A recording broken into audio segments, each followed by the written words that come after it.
Bonjour et bienvenue sur Franzine, le podcast des francophones de Suisse alémanique. Je cherche à montrer la richesse de cette présence francophone à travers des parcours d'expatriation, des échanges de conseils pour renforcer le lien social et l'intégration, ainsi que promouvoir les différents entrepreneurs et associations. Aujourd'hui, je rencontre Dominique Constantin, qui a le recul et l'expérience pour nous parler des thèmes qui nous intéressent, et en particulier celui de la garde de petits-enfants. Dominique a créé les Petits Lutins, le groupe de jeu. Dominique, bonjour. Bonjour. Dans le monde associatif francophone de Suisse alémanique, tu es un petit peu une pionnière. Il y a 26 ans, c'est ça ? Oui, 27 bientôt. 27. Tu as créé le premier groupe de jeux francophone, donc les Petits Lutins.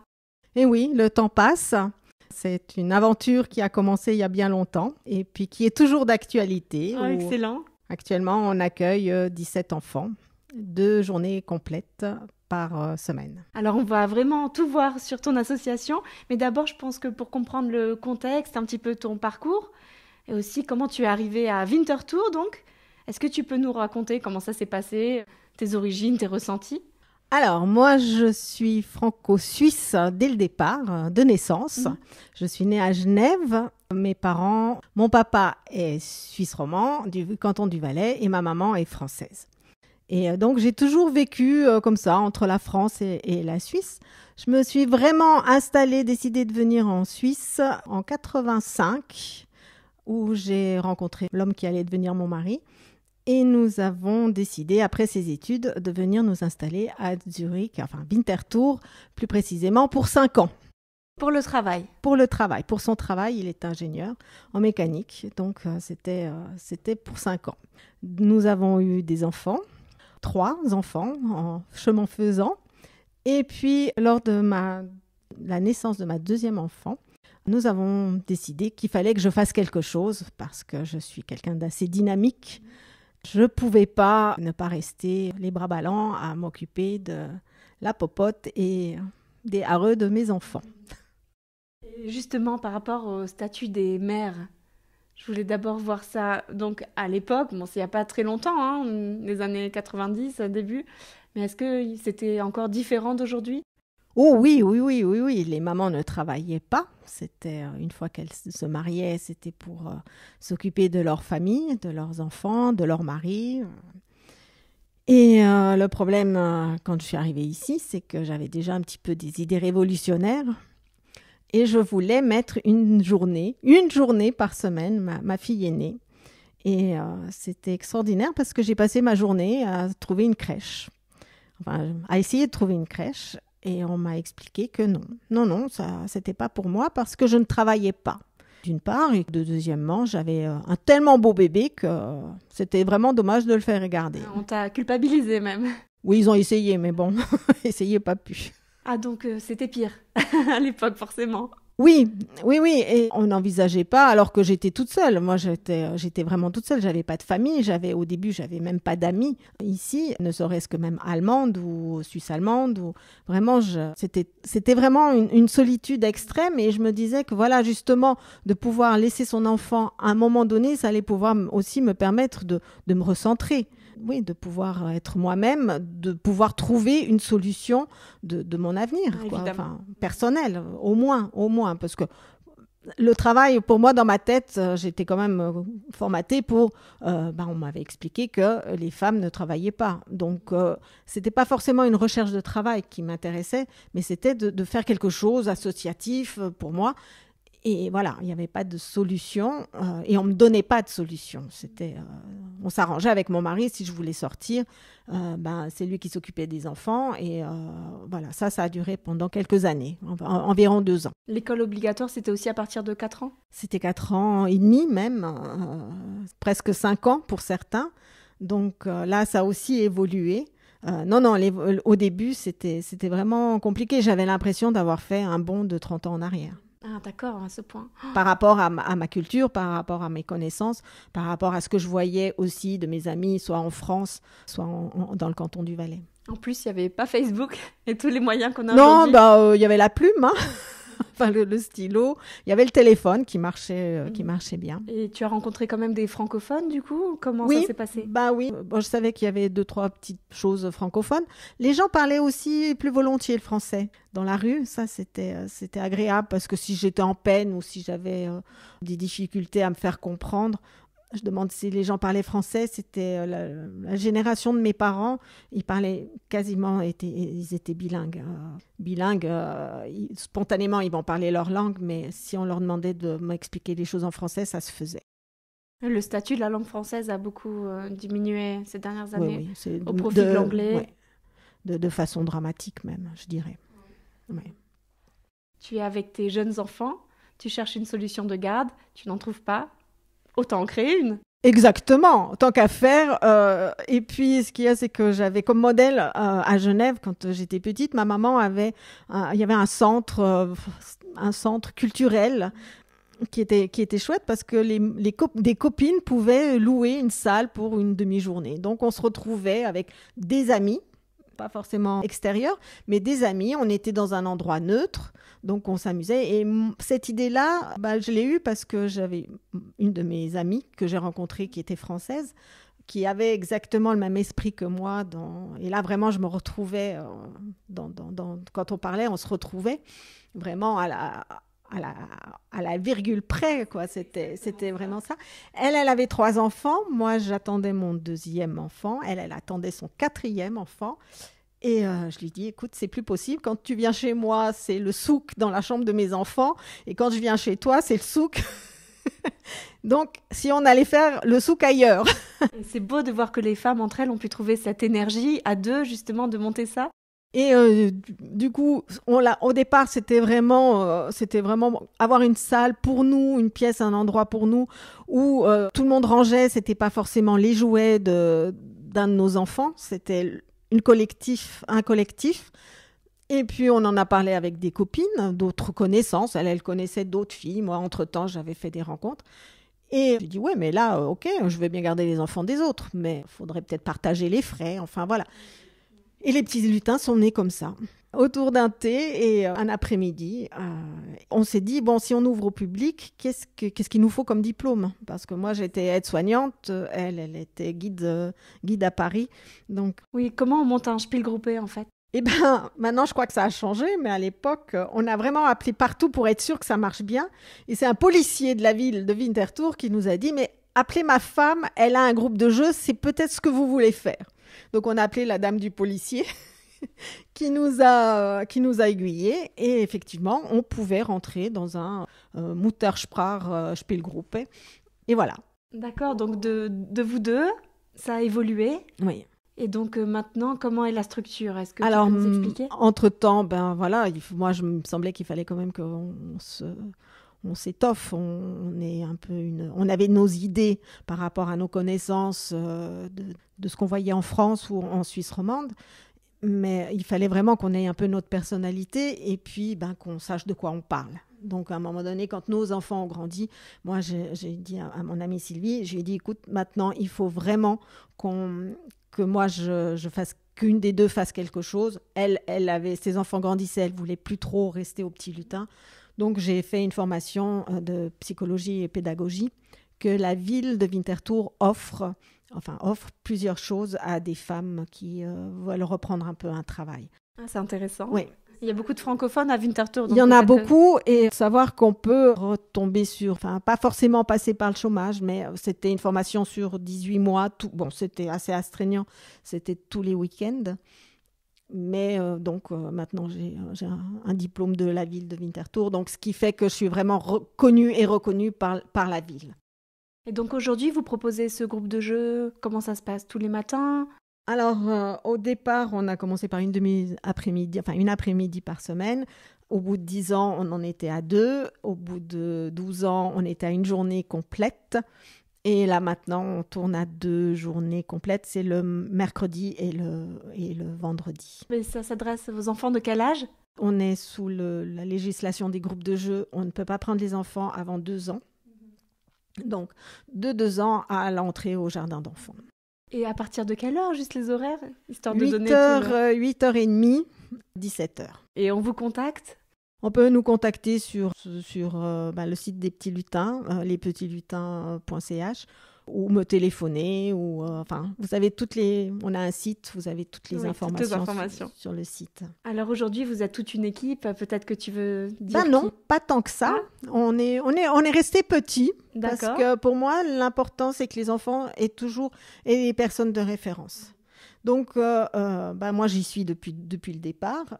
Donc, il y a Marie, actuellement, qui s'occupe le matin avec moi et qui est adorable. Et c'est bien parce que c'est une génération, une toute jeune génération, donc, qui aurait pu être un lutin.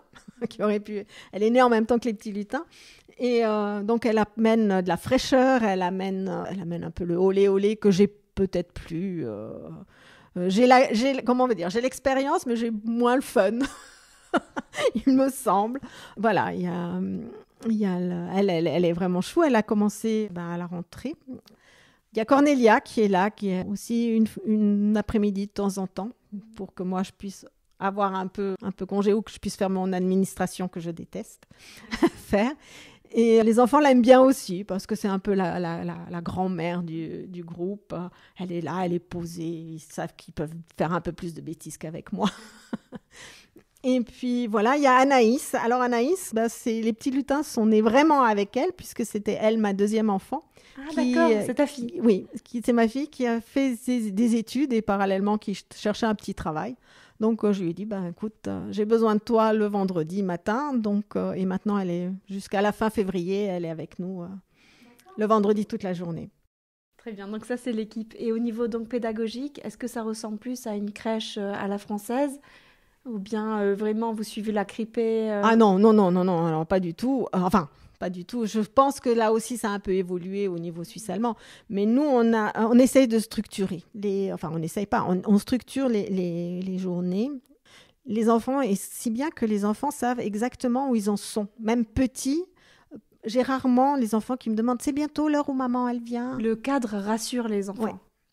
Et aussi, c'est vraiment... Il y a le groupe, il y a des moments où ils jouent en groupe, mais on fait beaucoup de jeux, de langue, au niveau de la langue aussi. On met en avant la langue parce que les enfants qui viennent au Petit Lutin sont des enfants qui doivent avoir obligatoirement un contact direct avec le français. Ce n'est pas des enfants suisse-allemands que je vais prendre parce que les parents aiment bien le français. Les parents, même s'ils doivent vraiment parler le français avec les enfants. Ça peut être, oui, au moins un des deux. Ça peut être une deuxième génération. On en a quelques-uns, même de plus en plus actuellement.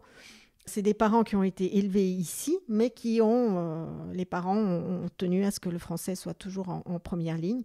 Et ça marche, Donc, et d'autant plus que le vocabulaire, là, est précieux. Parce que les parents ont un certain vocabulaire. Et nous, on va essayer d'étoffer ce vocabulaire. Et toi, tu as quand même un goût pour le théâtre ? Oui, par ma formation, j'ai fait l'école d'art dramatique d'Annecy pendant 4 ans.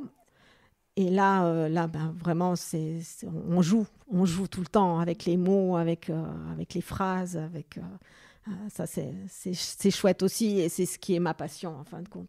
Ma passion, c'est les enfants, mais c'est surtout la langue.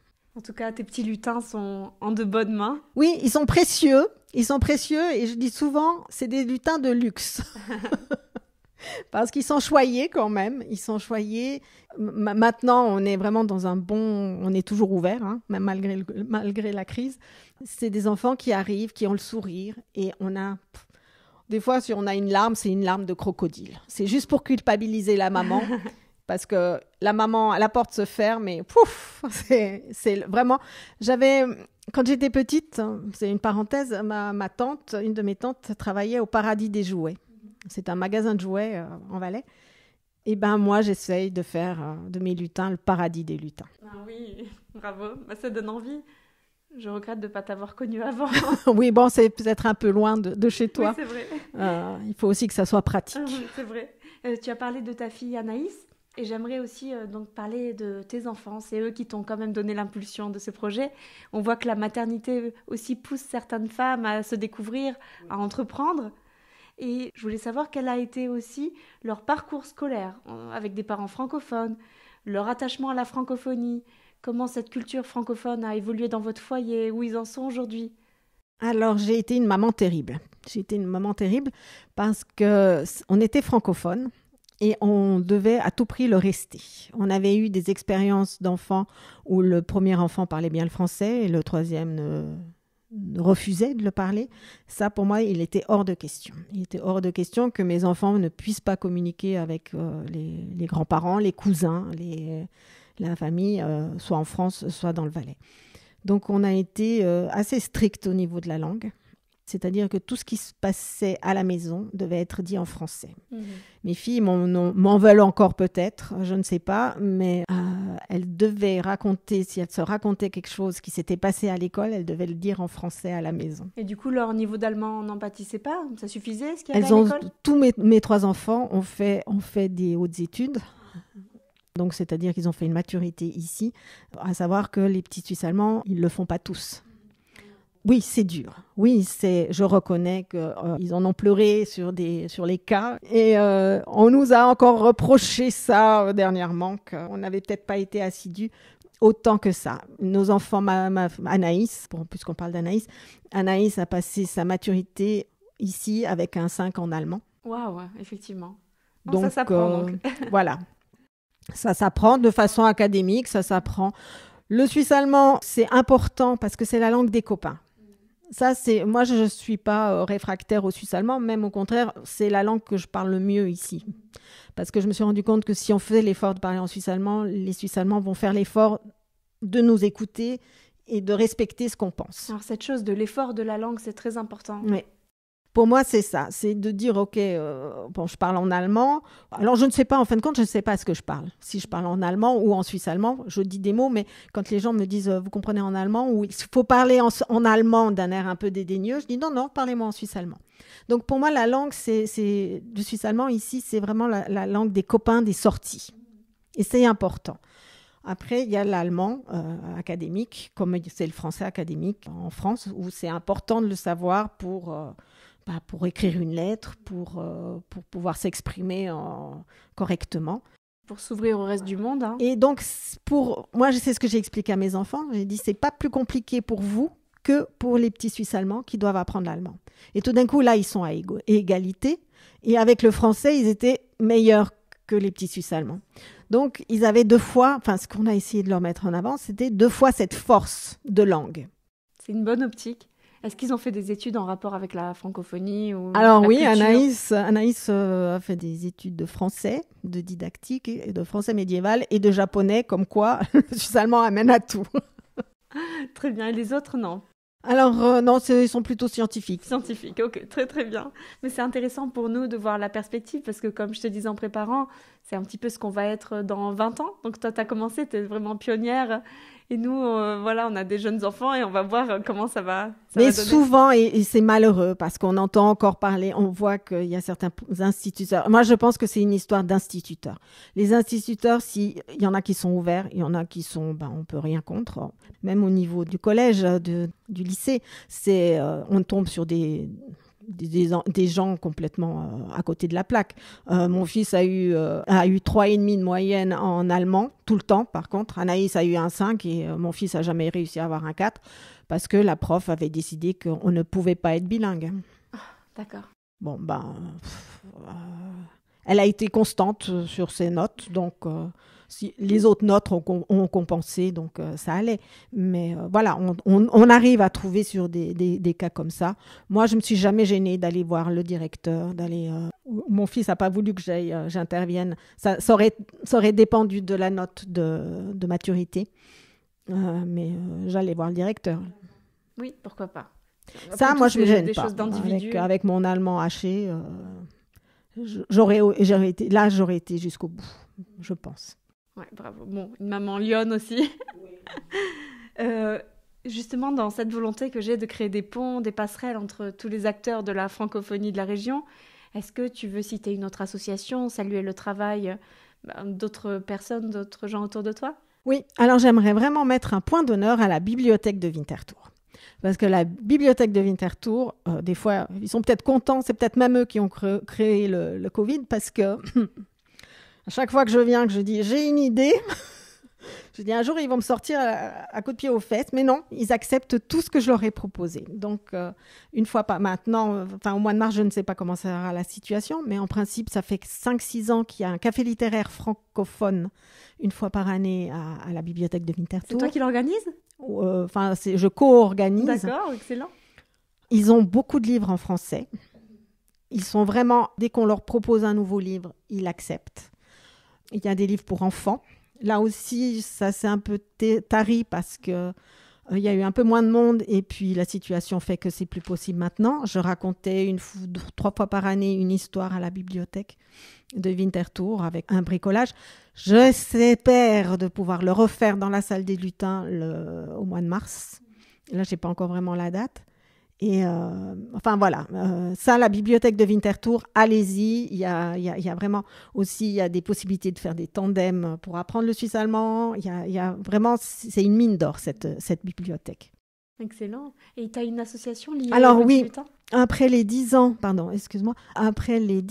des petits lutins, on a décidé de faire l'association des amis des petits lutins, qui propose plein de choses avec les parents, pique-nique, sorties, découvertes. Enfin, on avait des projets vraiment pour 2020, on avait des beaux projets, on avait des projets d'ateliers chocolat, enfin, on essaye de faire des choses comme ça, surtout dans la saison hivernale.